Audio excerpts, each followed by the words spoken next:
Good? Okay. Well, good morning, and thanks for coming. Thanks for having me here. My name is Matthew Baldy, and I'm with a company called Security First Corp. Interestingly enough, we're an Orange County-based cybersecurity company. Many times you might think of Silicon Valley up north as hosting pretty much many of the cybersecurity companies, right? Well, we are based in Rancho Santa Margarita, California, and my role here is to just talk a little bit about what we do, but more importantly, I want to try to give you a little bit more of a global perspective on cybersecurity. In my role, I have the pleasure of traveling globally, and I just returned from Barcelona, Spain, Dublin, Ireland, London, England, Munich, Germany, the Netherlands, visited The Hague, which is considered the capital of security in the European Union, and Sydney, Australia, Singapore, a couple of other places. So I've been around the world just a little bit. But first, before I started, I wanted to thank Dr. Goffman for inviting us here, and want to commend him. How many engineering students do we have in the audience here? Who's an engineering student, right? So my background is electrical engineering, and I was told throughout my tenure that all engineers are introverts, and nobody can publicly speak, or can't speak out in public. And I would lay claim that Dr. Goffman's a very good public speaker. So I applaud him for that, right? So my claim is that we can be technical, but we can also speak in front of people. So I enjoy the opportunity, and I look forward to hearing from some of the other speakers today, because no matter where I go, and the one thing I've learned in my career is I don't have all the answers. And to me, continuous learning is my number one goal, is that every day I learn something new. So I guarantee you today, I'll learn as much as anybody in the room, because that's important to me. What I would say also is, who here might want to have a job someday? Does anybody want a paying job someday? Yes? I would say that you have chosen an outstanding career opportunity in cybersecurity. There are so many different areas for you to go into as it relates to cybersecurity. And I'll give you one example. I heard from the chief operating officer from one of the largest cloud companies in the world say that an enterprise organization utilizes 85 different security tools from 55 different security vendors to protect their enterprise. So to me, that says that one person is now currently responsible for a whole lot of things. And your opportunities in this industry can vary from research or being a specialist in any one of those areas. I saw some things on your website about biometrics and some other areas of study that are being done here. And I would tell you that there's a tremendous opportunity. Someone brought up to me just yesterday that there's 156 unfilled cybersecurity jobs in San Diego alone. 156. We can't find enough qualified people in this industry that will help protect the data. Now, I have to take mention of the folks that are in the offensive cybersecurity team here, right? Now, I would say I was fortunate to actually play football while going through an engineering degree at the University of Toledo in Ohio. I was the only engineer on that Division I football team, right? Now, we had an offense and a defense. So to me, offense were the guys who were trying to score. Now, I don't know if that means you're the good guys or the bad guys. Are you trying to get in or are you trying to keep people out? But no matter what, I keep thinking of these guys that go to work every day, the guys that take their lunch box and say, honey, I'm going to go off and I'm going to destroy the world. I'm going to wreak havoc on the banking system. I'm going to steal credit cards. I'm going to take down utility power companies. I'm going to steal every military secret from different governmental agencies. I had a hard time thinking if they just go to work at 8 o'clock and at 5 o'clock they come home and say, yep, I destroyed something today, right? Instead, I think what's happening is, as Dr. Goffman says, cybersecurity, there's an offensive side and defensive side, but in reality what we're saying is there's the good guys and the bad guys. I would love to think everybody here is with the good guys. We have a tremendous threat to all things going on in all of our countries. As I travel around the world, I see that cybersecurity is not a U.S. issue, right? Cybersecurity is of interest to every country and every person that I meet in this business. Companies are at risk. Someone is either out there stealing data or trying to steal data for nefarious purposes. So everything we can do, and things I'll talk about today, talk a little bit about some of those areas. Things that are important. Things that you're going to hear about different governmental groups, different governments, that now, because of some of those security breaches that have taken place, do not want data to leave their country environments. They're asking for something called geofencing. Geofencing, where that data that is their data, they choose to not let that data leave their country, whether it's Germany or someone else. So as we talk about some of this, I want to share a few things, not only about my company, but more importantly, hopefully some things that you'll find interesting as you proceed in your cybersecurity careers, and for anybody that might be from industry to share some of the new ways of thinking about cybersecurity. So as Dr. Goffman said, a couple of things are happening. An important thing here is the amount of data that's being created globally. If you think about it, texts, photos, videos, health information, all of this data, 90% of this data was created in the last 2 years. What do you think it's going to be next year? The next year after that? When I think of my career and where I started, I wasn't the Stone Ages, but it was a little while ago. There was data, but not to the level that we're at today. Today, everything is interconnected. With the internet, we have access to data from anywhere around the world, whether it's for research, health, anything it might be. And companies that are grabbing hold of this and utilizing this extensive amount of data that is available in a big data environment. Big data is basically taking all these parts and pieces of information that are available. Whether it's an automotive manufacturer that's taking thousands of signals from that automobile and using it to create the best driving experience, or using it to understand what customers want and require. Or health data. One of our customers in particular, a research foundation, is trying to find a cure for cancer. And they're sharing that research data in the cloud with all of the researchers around the world.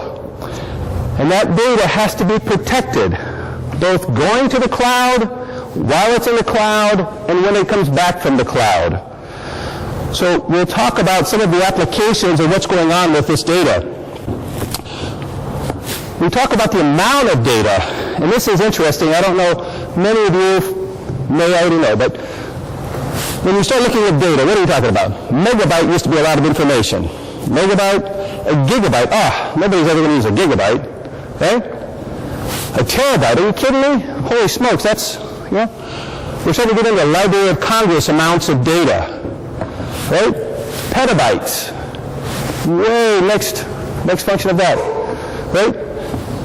As we go forward, we're getting into what we consider the area of the zettabytes. Enormous amount of data to be created every day.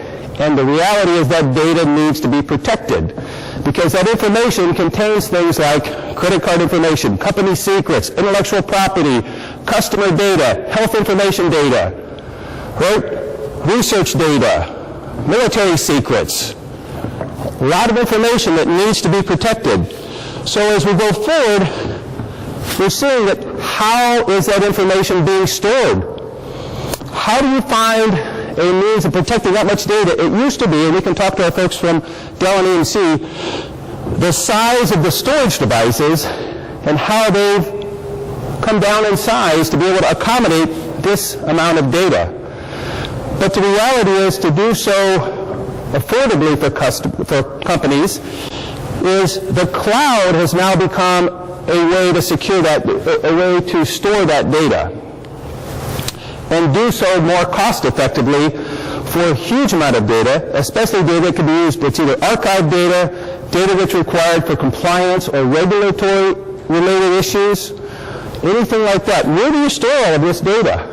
Well, what's happening is the cloud is becoming more available and considered more secure in many cases than what a customer can do on their own in an enterprise environment. So when we talk about this, from a global standpoint, what are some of the global issues?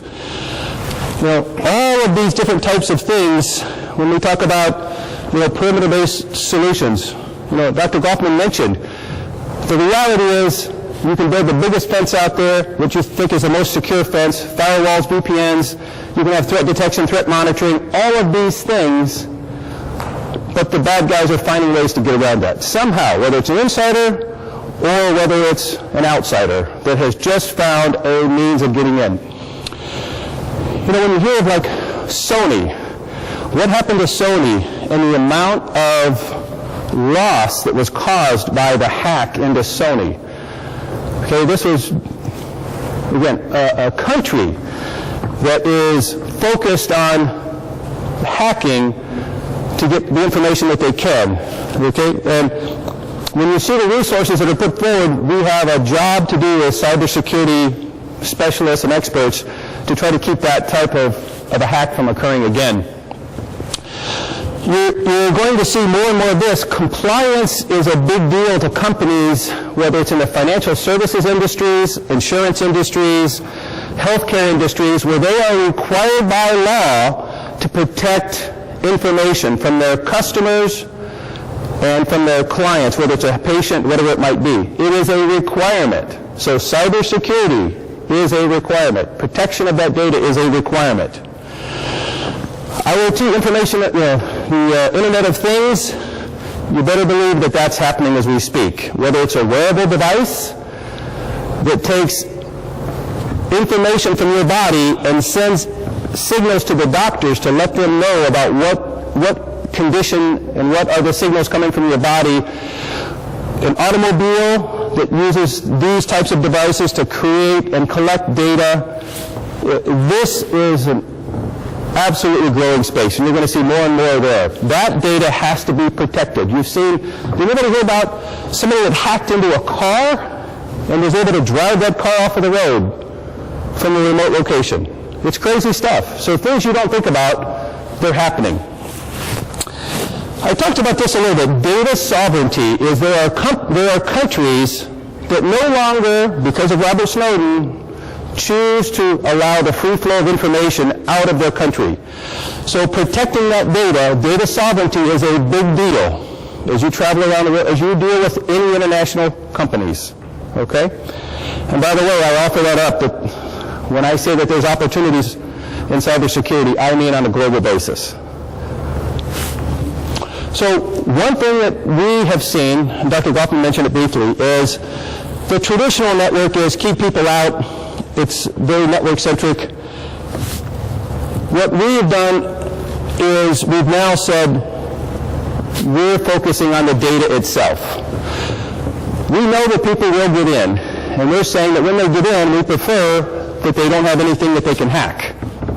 So we do some things, and this is kind of our area of expertise. I'm going to share a little bit. It's not a product or a company presentation here, more or less, more of an industry, some ideas for you to understand some things that are taking place in the industry itself. We talked about some of these things, compliance, data-centric security. When we talk about data-centric, we're actually talking about the data itself. In this case, many times, you might have heard of encryption. And encryption is basically making the information using tools that are readily available. AES 256 encryption is currently the highest level of encryption available. We use that as a starting point. And we go far beyond what traditional encryption does. And the idea there is to make sure that no one can break into the information that is your own information or your company's information. There's things that are involved with this data protection as well as, number one, who has access to the information? Who has access to actually get to there? So you start getting into access control and accessibility to that information. You get into the management of that. If you're trying to start up, say, 1,000 servers or 1,000 VMs, whatever it might be, how can you provision that many in a timely fashion to protect that data. In an enterprise environment, 1,000 servers, 1,000 VMs is nothing. That's peanuts for a lot of large organizations. So being able to provision that many servers at one time, all of the same, and make that occur, you can do things like key management. Anytime that you encrypt a file, you create a very unique key. And that unique key is the way into that data. So if you're encrypting 1,000 files, you have 1,000 keys. Now you have to manage those keys. If you have 1,000,000 files, you've got 1,000,000 keys. So now when we start talking about key lifecycle management, there are even industries that require you to rotate those keys every 6 months or every 90 days. So the functions of encryption also include things like key management and the rotation and the deletion of keys. How do you do that? In many cases, there are, in most cases, I'll put it this way, you have to have a separate device that manages those keys. We do some things that are different. I'll just share it with you just so you kind of understand that. And the last one is access logging, is providing an access log so that if and when there is a breach, you have a means to go back and evaluate and view who has had access to that data. So it's very, very important to find out how things have occurred and what we can do to remediate that as quickly as possible. So if you look at this, here we are. Traditional lines of defenses, whether it's perimeter firewalls, network access control, network segmentation, all of these different things, right? You're trying to protect, at the end of the day, keep everybody out so that your data is protected. But the reality is, people are still finding ways to get in, right? Anthem Blue Cross, Target, Sony, we can go on and on and on, right? Even many of the U.S. governmental agencies. So people are finding ways to get in. We have a particular offering that, again, focuses on protecting the data itself, and this is really what's different. I'll talk about this just from an educational standpoint, more or less, but to show you how we do what we do, or at least talk about it very high level. So this cryptographic splitting, I would say, if you were to say, what's your secret sauce? That's our secret sauce, right? Encryption is available today. You'll hear of other companies that can do encryption, but we like to think, and we've been told by U.S. government, companies like IBM that have tested this over a 2-3 year period, that we've got one of the most advanced, maybe the most advanced means of protecting the data itself. We currently have secret certification with the U.S. government, about to have top secret certification. So the highest levels of communication, I don't know if Heather could borrow this encryption or not, might help. But as we look at what we're doing, I just want to share with you what has happened. So in this case, the data is encrypted at this AES 256 encryption technology, which is available and which you'll hear from many companies. But beyond that, we basically have what we call an information dispersal algorithm. For the engineers in the audience of that, these are the types of tools that are being used to not only differentiate what we do, but to make this a highly secure offering so that governmental agencies or three-letter agencies, whatever it might be, they need tools as well. And I would tell you, those are some of the types of people that we deal with on a regular basis. But this intellectual property, nearly 300 patents that we have, are based upon this technology of not only encrypting the data, but taking that encrypted data and going through an information dispersal algorithm which randomizes this data and splits it at the bit level. So you think about that. It's encrypted, now you split it at the bit level, now you mix it up, okay? Beyond that, so that randomization, once we do that, now we have the opportunity to split that data and actually send pieces of that data to different storage devices that server can see. So if you were to, let's see if I can get this to work here. Yeah, if you were to go to any one of those storage locations, now you not only have data that is encrypted, but it's split and randomized at the bit level. So you don't even have anything that can be put back together. There is no way of cracking that information and telling what that information is. That's a very high level of security. And at a high level we're talking about today, that's something that's different. I bring this to your attention just in the fact that this type of technology is important to people not only at the enterprise level, but governmental agencies, anybody that's trying to protect their data. So those are some of the things that we do. The redundancy is added, so you don't even need to have all of these pieces come back together. So if you have 3 shares here, for example, only 2 of them would be required to come back to put the data back together. But we control, when I say we put the user in control of the keys versus us. Now that's a very important point, because early on, other cloud companies actually controlled the keys to the encryption. So if they were subpoenaed by the U.S. government and said, we want you to give us the data from XYZ company, they had to comply. So an important component here is that the users always want to be in control of their own keys, because nobody wants to be subjective to having a third party give up their data upon a subpoena or a request from a governmental agency. So you'll hear that more and more, just something to think about as you go forward. Again, we do some things like authentication to make sure that the data is what was put in and what comes back are identical. So those are just some things. Again, try to keep this at a high level. It's not a products presentation. It's more of a technology presentation about some things that are available in the marketplace and some things that make this kind of technology important and why it's important. Data-centric versus network-centric.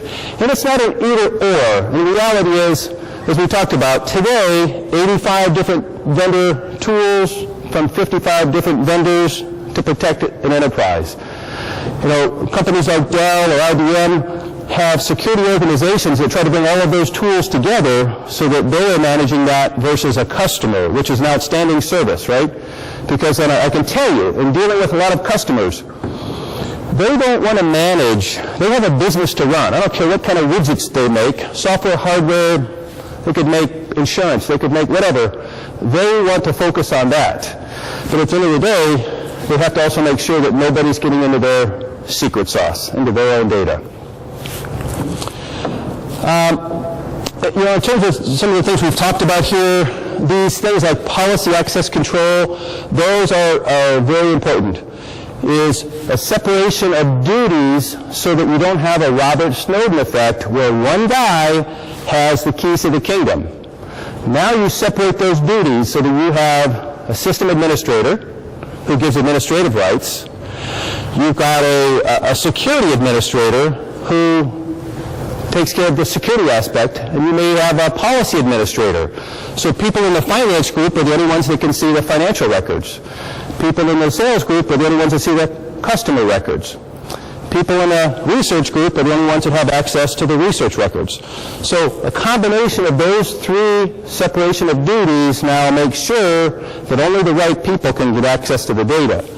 But should somebody not being authorized get to the data, we make sure that that data has there's no way to crack that data unless you are an authorized person with the accessible rights to that.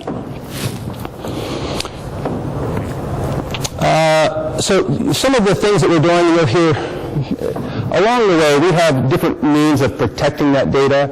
And that originally we started off with a file level encryption.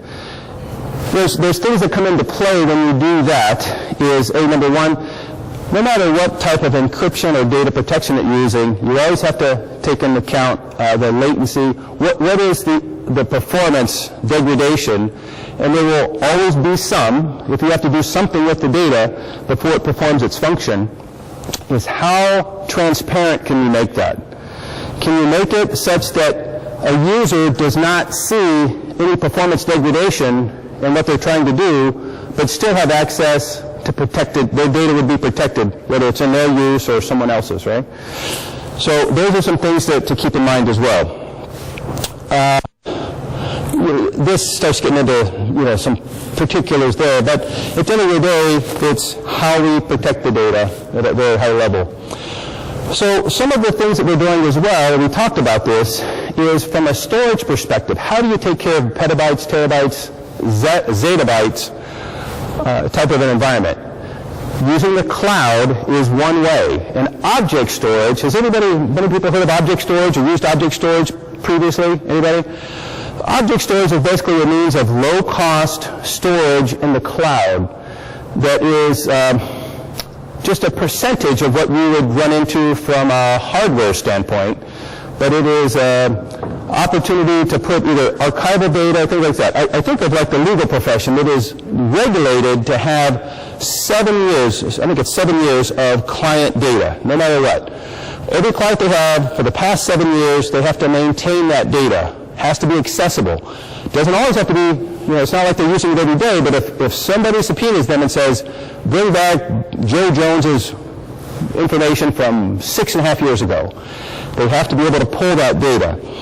Cloud object storage is a perfect opportunity for that because it is low cost, and it's typically paid as you go, pay as you drink, as they might say, where you're paying for the gigabytes on a per monthly basis for how much you use. In many cases, 2 to 3 cents a gigabyte per month is what you might pay for object storage. Now, the good news is it's a lot lower cost, and you only pay for it as you need it type of a thing, and that's where cloud really comes in, right? Whether it's storage or compute, you're paying as you go. I want to provision a VM for 6 hours, 6 days, 6 weeks, 6 months, and I need 5 terabytes of storage. Boom. Cloud is a great way to go with that. But you'll also hear from others besides myself about the need to secure data in the cloud. So how do you do that? What we offer is just one means of doing so. And then how do you get that data from the enterprise to the cloud securely? Some things you'll see here, we have a particular, what we call a gateway, that allows that data to go from the enterprise up to the cloud. And in our case, we can go to any cloud. All right, so we basically write the APIs, so those of you familiar with that terminology, and we create that capability to not only send the data to the cloud, but in our case, we can actually split pieces of that data and go to multiple clouds. So in our case, we could say, you know what, I want to send 5 terabytes of data up to the cloud, but you know what, we're going to split that data between 3 clouds. So that if anybody were to break in this cloud or that cloud or that cloud, not only do they get a piece of the information, but it's encrypted and it's randomized and it's split. So we consider it the most secure, and we've been told, not just ourselves, that as the most secure means of protecting data in the cloud, going to the cloud, right? So it's not only split and randomized, but only a piece is available in each individual cloud. So those are some things, just a little bit about us. When I say we're an Orange County-based company, to me that's a great thing. I love living in Orange County. Grew up in the Midwest, lived in North Carolina, Texas, California, Ohio, traveled the world. A great place to live. And it's great to know that we actually have a company that's based here that allows me to live and work where I'd like to live and work. We've got other locations as well where we have development and test. Again, highly intellectual property, a lot of test and development work is being done to interoperate efficiently and securely with multiple operating systems. The nice thing and the challenging thing about the IT environment is things are always changing, right? Linux, Windows, VMware. New version seems to be about every day, right? There's something new coming out. So to keep up with all of these changes, we've got teams and teams of people that have to keep up with all of the iterations. And it's amazing the interoperability that has to take place in an enterprise environment to make this seamless, latency-free, and just the opportunity to work together. So there's a lot of work going on there. Some of the things that we've done and some of the highlights of our company, we basically started out with some of our founders came from the military. Many people in the cybersecurity industry start in the military.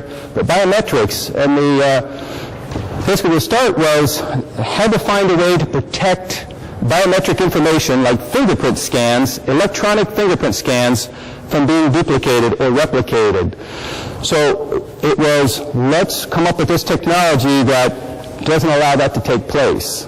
So the reality was, after we went into that, was, we can use this for all data, not just biometric information. So today, we're actually working in mobile applications, military applications, ship-to-ship, secure communications. We're working with IoT manufacturers to integrate security in data that must be protected at the IoT level. We're working with companies like IBM as their chosen security technology as an OEM provider to them. And that's public information. There's things I can't tell you, I'd have to kill you. But with this particular IBM, we have a public relationship there. Unisys, who I saw was one of your partners as well, we are integrated into their Stealth product, where they're using it to basically make invisible the interconnectivity and the access to information that they see as well. So there's lots of different types of things that we've done. You'll see we're talking to folks at the highest level, and we make it public, but Pentagon, NSA, some folks you've talked about, we're talking with a lot of those folks. They are very, very interested in this technology. It's currently being used in different areas of the world, and we hope to have that to be many more areas of the world. But those are just some of the types of things that we do. It's sometimes a quiet company and a kind of behind-the-scenes company is not a bad thing. Our brand is underneath the hood of some major companies that you don't always hear about, because not everybody goes around flaunting, I'm using XYZ Security because they're the best and nobody can ever break. Okay, guess what? Everybody's going after that company, right? So cybersecurity is very interesting, that there's a lot of secrecy around it. I can share things that are public in terms of what we're doing. But today, for me, I'm excited to be here with you to talk about the opportunity that you have in this chosen field that you have here, right? We've got, in this case, we have John Scully. You can find some of this on our website if you see it. But John Scully, former CEO of Apple, saw this technology, and he does a nice video blurb as he was talking to Fox News about what are some game-changing technologies that are out there. So for us, I think that was a pretty cool thing there. Rang the opening bell, some different business-related things. And I would tell you, I focus more on the global business aspect of things now, but I have to use my background of technology, and I continue to do so on a regular basis. So I would challenge you to do the same.